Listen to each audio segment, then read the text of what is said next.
Welcome back into another edition of the Yuma County High School Football Podcast. Sam Kirk joined alongside Mac Friday. We have a special edition of our podcast for you guys this week, kind of the coaches edition. Now that we're down to just two teams throughout the county that have life in these postseason, we're kind of just focusing on these two teams, Yuma Catholic and Gila Ridge here. Want to break down both these matchups for you. We also got interviews and got the chance to talk with both of our head coaches too. Jessica Slaughter as well as Vernon Smith. So shout out to both of them taking their time in the postseason hectic week to talk with us and to give us some insight. Mac, how we doing?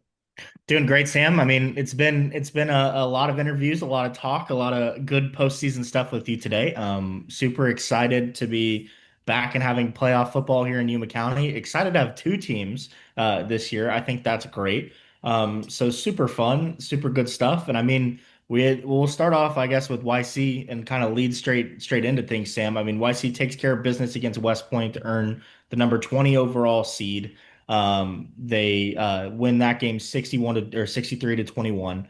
And they will play Millennium at Millennium this upcoming Friday, tomorrow. And I mean, a pretty interesting draw for YC. I mean, Millennium, a part of that really good West Valley League. You know, they're in the same region as pretty much, I would say their entire region is in the top 25. Desert Edge, the number one overall seed, Canyon Views is the sixth seed. A lot of good teams in that league. And so they've seen some good action. But, you know, Catholic has really turned a corner and really turned their season around, Sam. No, exactly. And we know it's a little bit what we talked about with Vernon. You guys will see it. But all in all, I mean, you got to tip your cap to where credit's due. This team was arguably dead. The emotion was pretty low and the energy was low. And then next thing you know, they rattle off a couple games. And, this is a team that's dangerous. We talked about it last week, Mac. I feel like this is now a team you do not want to see in this postseason. Again, Millennium coming in, 7-3 in a really tough region. They've had to play really solid teams all year long. So, to me, this is going to be a really good football game against two teams that arguably, again, have had similar overall records and maybe not similar experiences, but have both played against very good talent. And again, I think this has all the makings of one of the better games here we have across the entire state all week. So it should be very interesting to see how they respond here.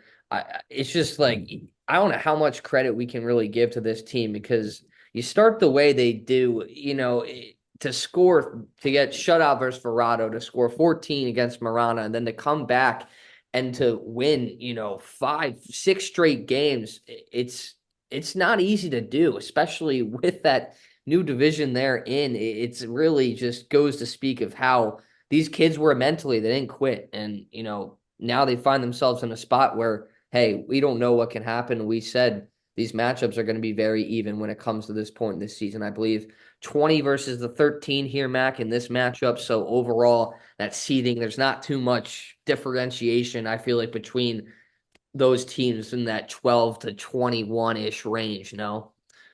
Yeah, arguably one of, if not the most even seeded matchups here that you will see. Obviously, there's ones that are a little bit closer, but I think these two teams are pretty similar. And like you said, Sam, in their season experience, I think, you know, Catholic, like we said, was potentially dead in the water, but the spirit of the Shamrocks has really shined through across the year. I mean, this is a team that has made, I believe, 24 straight playoff appearances and has climbed the ladder from when they were still doing the section rankings before there was 1A through 6A, and then has climbed the ladder from 2A to 3A to 4A, and now in their first season of 5A has rattled off 6 straight wins after 4 straight losses.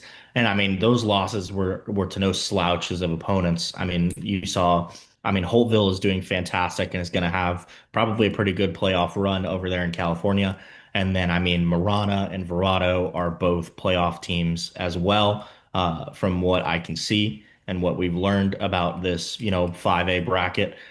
So it was a pretty incredible turnaround for the Shamrocks, but still, you know, that Shamrock spirit has really shined through. So, I mean, we did get the opportunity to talk to Coach Smith, and I think that interview will speak a lot to what we are really, you know, trying to hit on. So yeah, let's jump straight into the interview with Coach Smith. Yeah, thanks for joining us, Coach. Really excited for you and your team. A big opportunity after, an interesting start. Just talk a little bit in terms of where you guys are at mentally. How excited are you guys to be able to continue this season here with this group? We're very excited. This was one of the goals coming into the season. I think Yuma Catholic has been in the playoffs every year except for one since year 2000 when Yuma Catholic opened. So we're very happy to keep that tradition going. Mentally, where we are, we're in a good place. We're a confident group. We're a humble group after a rough start. Um, just we're how should I say we're peaking at the right moment, I should say, and we're looking to knock some people off and still looking to prove ourselves 1 week at a time to whatever team you put in front of us. Coach, I mean, it's been, I'd say, a roller coaster of a season. You start down, you come up, now you're in the playoffs again. What would you say is the biggest differences across the season, in mentality, preseason at 0 and 4, and then now where you are at 6 and 4?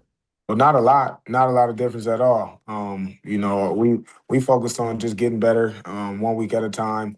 When you 0 and 3, 0 and 4, it started to get a little shaky. People start to question themselves and question everything and whatnot. But credit to the kids. Everyone stayed with it. Coaches led the way. We weren't panicking. The kids didn't panic. We pointed out where we needed to get better, but we also pointed out where we would have success and focus on the things that we needed to do to um, have success more consistently throughout a game, not just in moments, and make sure that at the end of the game that the scoreboard was right. So again, our mentality's kind of been the same. Even when we win, we try to get better. We lose. Obviously, let's try to get better. Our mentality really hasn't changed much from there. But like I said, it did get a little shaky once you lose your third and fourth game in a row, especially in the fashion that we did. It did get a little bit shaky, but just credit to the coaching staff, all of us, just keeping the kids in it and keeping them confident and just playing hard. Yeah, and Vernon, what'd you kind of see over film on this Millennium team specifically? I know a talented roster, a talented group. How do you guys plan on stopping them, and what do you think are going to be some of the biggest keys to the game heading into Friday? Well, it will be. I think we match up pretty well. I think it's a pretty even matchup, man. I think it's a good game for the both of us. It'll obviously come down to who shows up Friday night and how we prepare, how they prepare. It starts there. Who prepares the best, and then who shows up Friday night and gives it their all, and then assuming that both teams prepare well and show up Friday night with their best, then it'll come down to just situational ball and those big moments. How you start, will be big for us it'll be big for both teams. How you start, basically third down, red zone, turnovers, taking care of the ball. It'll come down to all of that, assuming that both teams prepare well and both teams show up Friday night with their best. Coach, I think it's pretty easy to, when you look at football and you watch football, it's pretty easy to attach yourself to like being attracted to an offense or something of the sort. But I really feel like you guys have evolved defensively this season, and especially in that second half. How'd you guys turn around from the group that, struggled against Holtville and Marana to the group that gave up just one touchdown against Cactus? What was the biggest key in getting that group on the same page and figuring things out across the course of the season? Well, details to give you one word. Our kids play hard. That's never really an issue. But playing hard isn't always enough. So you have to play with that same sort of effort, but with a sharper focus and on the little things and the details. And often, especially on defense, that's often the difference. Yeah, and you kind of talked about Vernon again. Your team not only having to go through a tough start to the season, but also getting the injury bug a little bit too, having to kind of switch some things around. Talk a little bit about how your team was able to get through that and how much it just speaks to what you guys been preparing for all year and being that team that's really deep and that has, even underclassmen that we've seen in the last 5 or 6 weeks be able to come in and make a really big impact for you and your team. Well, injuries are a part of the game. Every team goes through it. Some years and some teams a little more than others, but I don't think anyone escapes it. So that's just something that you have to deal with. And we've since I've been here, last year we dealt with it last year, big blow, losing Darrow and some other people. But like I say, it's a part of it, man. And the standard is a standard, whether you're a sophomore or a senior, the standard is a standard. And I think I mentioned the MAC about a week ago. Our sophomores, we have quite a few sophomores out there playing for us, and they're doing a good job of meeting the standard, or and trying to, and getting better and better every week. We won't lower the standard because of their year, or your backup or whatever it was. The standard is a standard, and we try to coach that way. Whoever, everyone gets coached. That's what we're about. We have a great coaching staff, and we coach everyone because you never know when that second or third string guy is going to be in there starting. And I always preach to my players. I've been this way for a long time. Usually it's towards the end of the season, week 7, week 8, week 9, where all of a sudden, you get banged up a little bit, and those backups are now starters. And to me, that's like the difference. Will you be ready for that? Can you play winning football when your time is come, and we need you to pull through for us? And so, even when you're not starting for us, like I say, the standard is a standard, and we're going to coach everybody. So when the time comes that we need to throw a backup in there, he can get in and play winning football and keep it going. When you talk about the standard, I would say two guys on your team who are standard bearers are Nashot and Sean Carter. What can you say about both of those guys just leading their respective sides of the ball in their senior seasons and having good years doing it?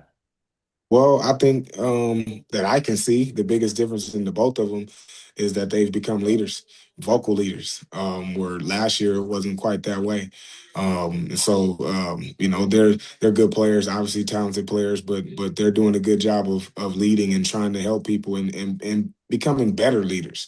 You can always be a better leader, and especially when you're young, even me, I can become a better leader. I work on being a better leader. So it never really stops, but especially when you're a young high school kid, especially when you're kind of new to that role,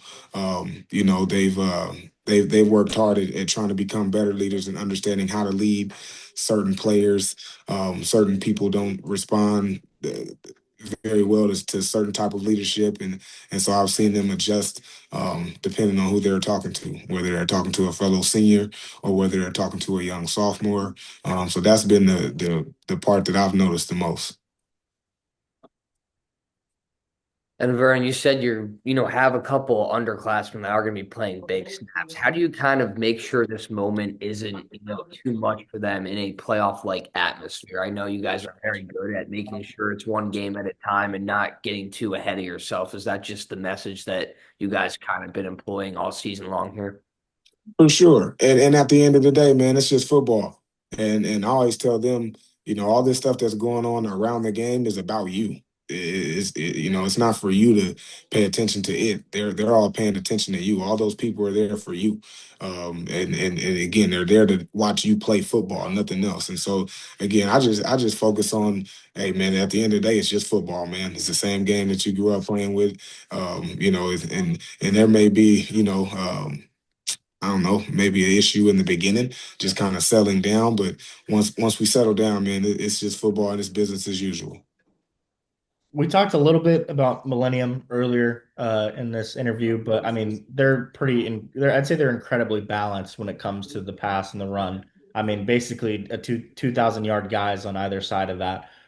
What's the challenge for you guys as a coaching staff in stopping a team that's pretty 50-50 with, nearly 4,000 yards of total offense? Just trying to figure out what's coming when, and that can be tricky. But just trying to prepare the players as best as we can, and then just trying to limit the big plays. People are they're it's to just stop them and shut them down. That's probably not going to happen. But if we could limit the big plays and make the routine plays routine, and to where they're not hurting us so much, then we give ourselves a chance, and the chance is all you can really ask for. And Vernon, you kind of talked and referenced multiple times now about that sophomore, even the junior class too, a really talented bunch. How do you think a season like this is gonna go for those younger guys now? Get to come back and have experienced, hey, this roller coaster ride, and nothing really is gonna phase this team at this point in the year. And this was a kind of a point that me and Mac were making on our show that, maybe some of this rough patches that you guys went through is maybe made you tougher for a point like this in the season. Is that something that you believe in a way? For sure. Not only is it helping us right now this season, but like you mentioned, those underclassmen, when they're a senior, they'll be battle tested. So they'll be used to me and used to the standard at that point. And yeah, man, I think it's all good. It can do nothing but help. Experience is a good thing. Awesome. We appreciate you, Coach. Thank you so much Yep. for taking some time out of your busy schedule. I know you got a lot going on, so thank you so Yeah. much. Thank you. Appreciate you, man. Have a good one. Awesome. Yeah, thanks, Good Vernon. luck. Wish you the Yes, sir. best on Friday. See you later. Thank you very much.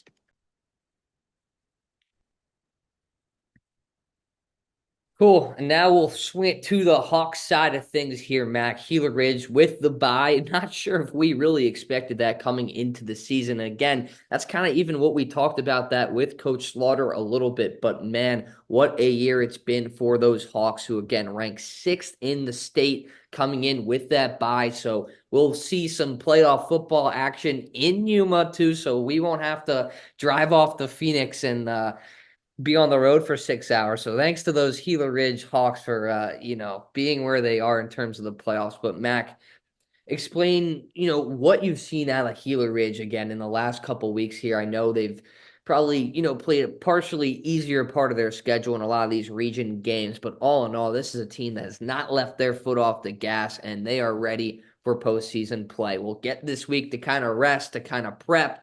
Could be a really advantageous thing again for this point in the year. Just getting some guys back, getting a couple days of rest here, watching everyone else get beat up. So talk a little bit about what the Hawks have to do in order to keep this momentum going here next week. I mean, I think we saw the pinnacle of what Gila Ridge can do in terms of dominance against a solid Cibola team this past week. 45 to nothing. You pretty much stomp your rival, hold them to 124 total yards of offense. And I mean, you're firing on all cylinders on both sides of the ball. Junior quarterback Isaac Solis, I don't know if we can give him enough credit, has the career game 17 for 21 for 326 and four touchdowns. I mean, he just distributes the ball so well to so many different guys. Gabe Coda and Isaiah Chapman go off. 6 for 159 for two tuds for Coda. 7 for 121 for one touchdown for Isaiah. And I mean, also you talk about this Gila Ridge defense has been fantastic. That defensive line is incredible. They're pretty solid across all three levels. I mean, linebacker Cameron Potter has probably the game of his life. 11 total tackles, a 40-yard pick six. I mean, just guys flying around on both sides of the ball. And I mean, just to kind of divert from your question just a little bit, I do want to kind of acknowledge this Cibola loss as well. I mean, the Raiders finished the season at, I believe, was 6-4 or 6-3 with that forfeit. Javi Rodriguez, the senior quarterback, struggles to link up, and I think that really speaks to the credit of that Gila Ridge defense. 7 for 20 for 70 yards and two interceptions. Fails to link up with his guys for a variety of reasons, whether he was overthrowing the ball or receivers weren't doing the right job or what they needed to do. But yeah, that I mean that's a fringe playoff team getting absolutely stomped by one of the best teams in this bracket, Sam. And I mean, I think this positioning of Gila Ridge at the six with the bye, playing either Estrella Foothills or Saguaro, really benefits their positioning. I think they could really see at least two games going in their direction in the bracket for sure. And they get to sit and kind of wait for their opponent there. And if they win that second round game, they would take on Bradshaw again. Very talented team, kind of like Gila Ridge too as well that we kind of talk with Jessica about.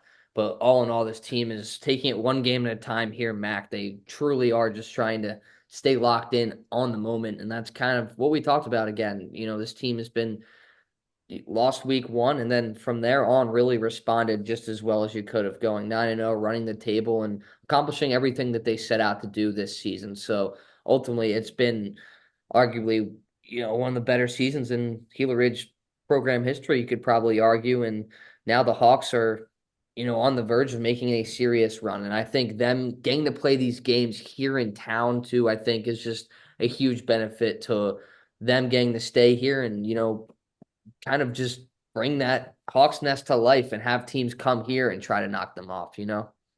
Definitely. I mean, they get the spotlight in terms of playoff football this year. And I think, that's a good thing for their school, for their program, for Coach Slaughter, for that side of town in general. And I think, like we talked about with this bracket a little bit, Sam, I think this could be really interesting. Bradshaw, potentially will play Coconino in that second round with that first round bye. And those two teams know each other well. And so, we could be looking at two home games for Gila Ridge, and then you look at that down to the other side of the bracket. Micah Mountain and Snowflake get the buys. Lake Havasu has been good. Sierra Linda has been good. East Park and Sunrise, who knows comes out? Who knows what comes out of those? So, I think we really could be looking at two home games, Sam, and then potentially, let the chips fall when we get a semifinal matchup or whatever is beyond that. But yeah, really good for Gila Ridge, really good for the east side of town to have the postseason spotlight for pretty much the first time in, I would say ever, just considering the success Catholic has had with making the postseason. I mean, and making home runs. I would say this is the first time that Gila Ridge has the home spotlight.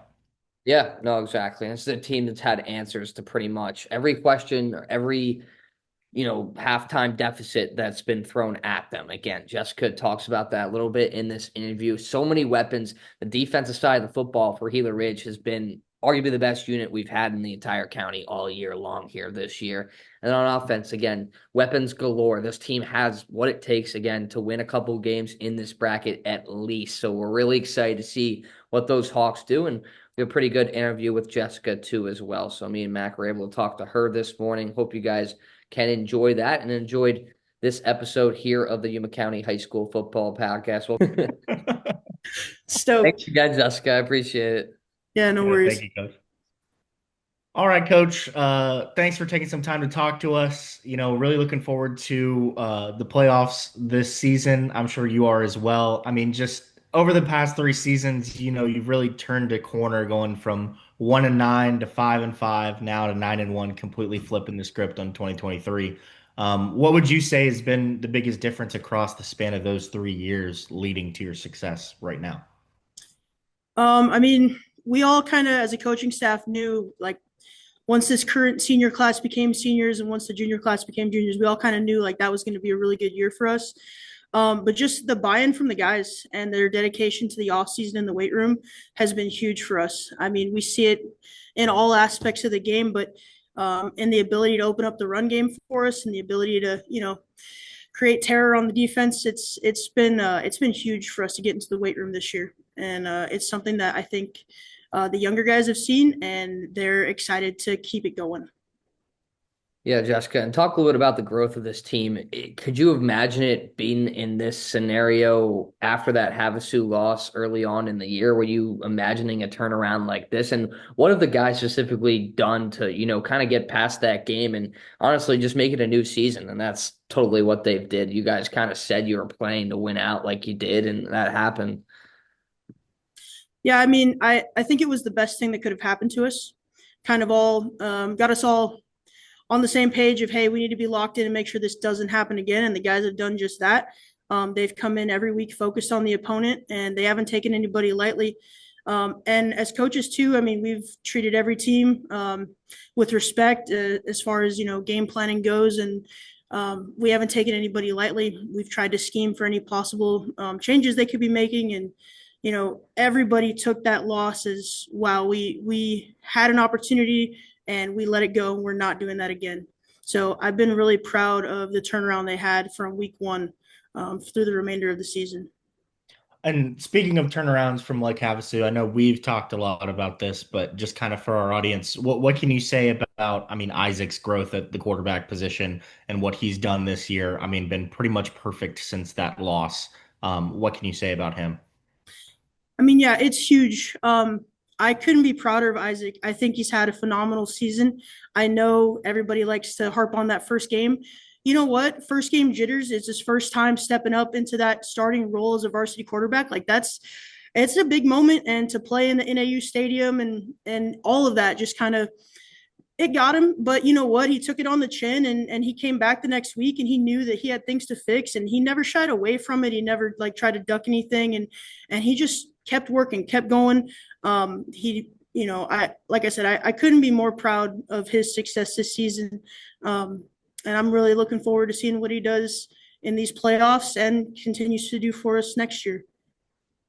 Yeah, we kind of just talked a little bit about Isaac being so good, but you guys have been in a couple situations this year where, some of these games have been really close in late stages and you've had to make a big play. What do you think about this group specifically allows them to not really freak out when, there's moments like you guys have been down at the break, but really hasn't been a big thing for your team, and that second half has always been, the performance that you guys want?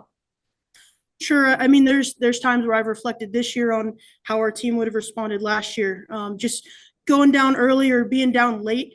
Um, and I think last year we would have just put our heads down and said, okay, it's not our time. But this year, no, it's the trust in each other, the trust in the process, the trust in the work that they've put in. They know that the guys next to them have all the capabilities in the world, and everybody just has to do their individual job and we can get it done. And that belief has been what's carried us. I think a lot of the season we've been kind of the underdog in a lot of people's minds, but the guys love it. They love proving people wrong. And you know obviously we're a 6 seed right now, not necessarily an underdog, but in the later stages of this, we will be. And I think that's something the guys will thrive off of. I mean, talking about, being a 6 seed, and I know you really don't put too much thought into it, but if you did, like, do you like your draw on this 2-3 side of the bracket? I mean, I know that Bradshaw Mountain and, Coconino and those guys in that league are pretty familiar with each other, and, you could potentially see, two home games in that, and then eventually, who knows, maybe a rematch with Lake Havasu if they take care of business against Snowflake. Like, are you happy with your draw on this side of the bracket? I am. I'm happy that we got the first round bye. I think we just, we were super blessed to get that, just to have that time to kind of recoup a little bit. I like where we're at on this side of the bracket, and I think our matchup in round one is favorable regardless of who we play. I think the guys are ready to step up and face anybody. Um, and looking, not looking past them completely, but if, we end up playing Bradshaw, I think it's going to be one hell of a game. Yeah, and how are you guys prepping in terms of not knowing you guys' opponent at this point in, your practice schedule and everything, and what's next week going to look like in terms of trying to get those guys ramped up after the bye? I know that's something that, not every team likes to sit at home for a week, but in football, I feel like it could bode well, again, getting these guys back healthy and whatnot here, Jessica. For us, this week has been a lot of indies, a lot of team meetings, a lot of individual meetings, position group meetings, just getting everybody a recap of what it's taken to get us to this point and what it's going to take to move us forward. Our indie periods have been kind of designed around what did we not like out of week 10 and what do we need to fix moving forward going into the playoffs. And then our team periods, kind of like our run game periods, et cetera, it's more focused on what could we see, heavy packages, just different things that we think that other teams could bring out, and especially teams that we haven't seen, been kind of looking through their film and what could they throw at us that we haven't seen so far. How do we make the adjustments? What personnel do we like, etc. I think we would be remiss not to bring up your defense and the success you've had on that side of the ball this year. I mean, you've been pretty incredible. What's the biggest key to success that's been, working for your defense, and who has really stood out to you on that side of the ball this year? Their physicality. I mean, they are just. I mean, everybody uses the term dogs, right? But they're dogs. I mean, they are, and they've been working their butts off. They've been working so hard, and they really our defensive line. I mean, they're our bread and butter. They get back there, they make the tackles for losses, the sacks, they put us in good positions, and our DBs a lot of the times give us the opportunity for coverage sacks. So it's all just the whole all three layers, the D line, the linebackers, the DBs, they're all just working together in one goal in mind, and it's 11 hats to the ball. They've been there to rally, they've been there to pick each other up when things haven't gone well. We know that on offense, if we don't have, sorry,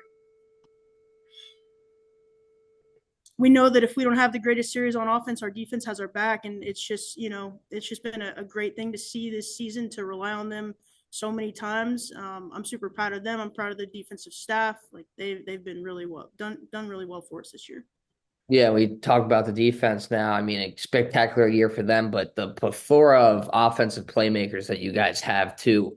How hard is it to be able to get everyone the rock? And I feel like you guys have really done a great job of that this year and keeping everyone involved in this offense with, again, 4 to 5 playmakers that are capable of being, the lead guy on a lot of offenses and a lot of teams you guys probably played. Yeah, I mean, it's been great. We are definitely blessed with the offensive weapons that we have, and it has been on our mind of how do we get our guys the ball? How do we get our playmakers the ball? And I think that, like you said, I think we've done a really good job of spreading the wealth. I don't think we're too, heavy on one target. We run, we pass, we're very balanced.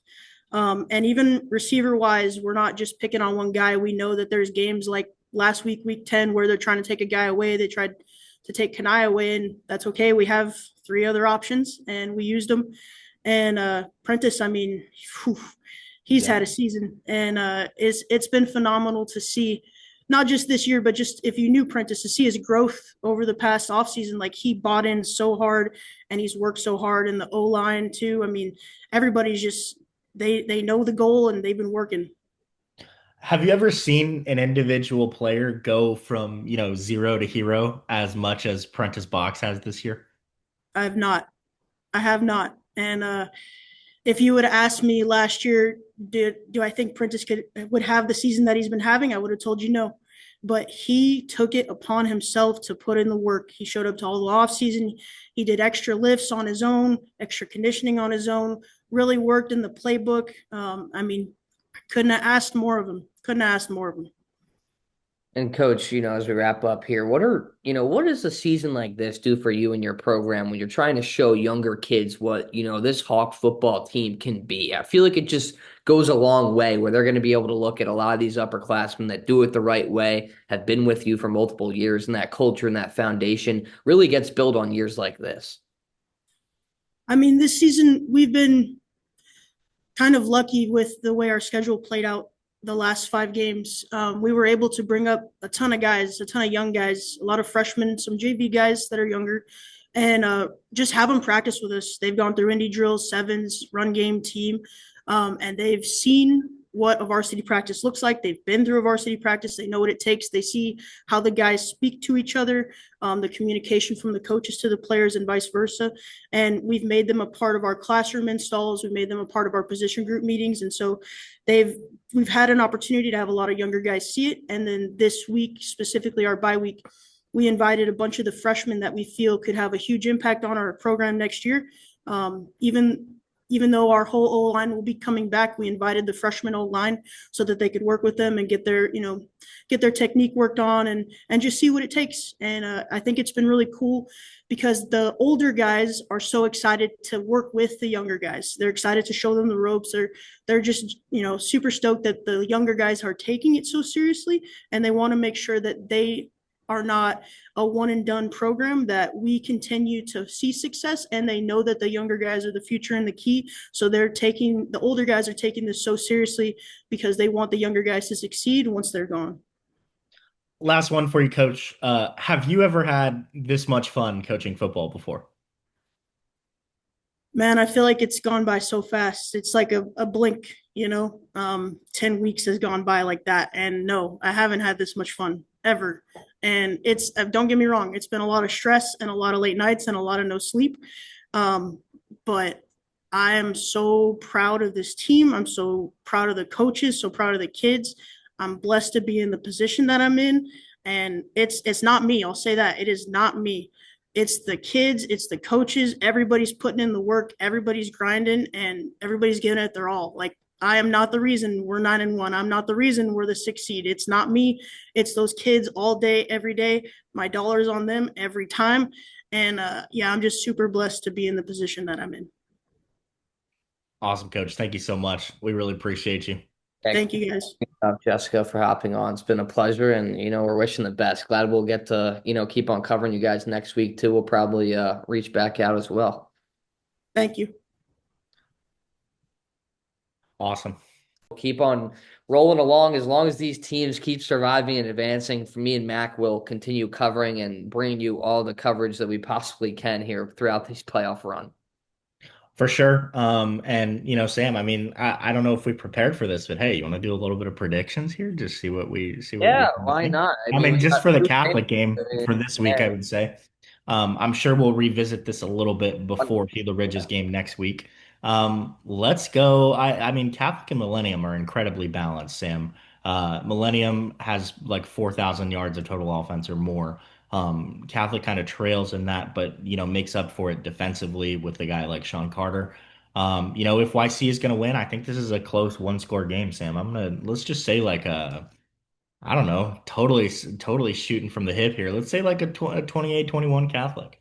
Yeah, no, I'm kind of with you there. I'll maybe go something how about a little bit closer, maybe 20 27, 28, one point game. I'm seeing some real fireworks in this game. I think it's going to come down to some conversions and some late stops here. Again, two very similar teams that are both really well balanced. So I think we're going to see some really good football here this week and hopefully two more games next week for us. So hopefully you guys Definitely. can interview or enjoy this interview with head coach Jessica Slaughter. And we enjoyed this episode here of the Yuma County High School football podcast for Sam Kirk for Mac Friday. Thanks again for joining us.